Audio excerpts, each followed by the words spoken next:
wanamwangalia security. Simama nyuma yangu wewe, ni soja sasa. Kwa jina la Yesu wanatembea kama mtu anagusa Yesu anakamatwa.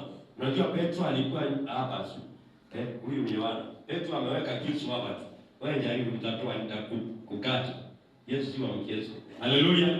Natembea. Anaona Zakayo amepanda kwa mkuu. Akamuuliza Zakayo, hiyo ni nini? Hiyo ni kama Luka 19.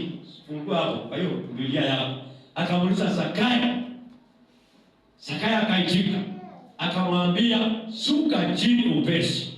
Leo hii nitashiriki kwa nyumba yako, na wokovu utaingia kwa nyumba yake." Zakayo akashuka mara moja. Akashuka. Akasema tutembee pamoja. Sasa Yesu akatembea na Zakayo. Huyu ni Zakayo alikuwa mkupi na alikuwa amepanda juu na akamuona Yesu. Inaongea na kanisa leo. Hata kama unaona kuna tatizo inakusumbua, unataka kumuona Yesu, unasuiliwa, panda juu sana kwa mlima wa kufunga na kuomba.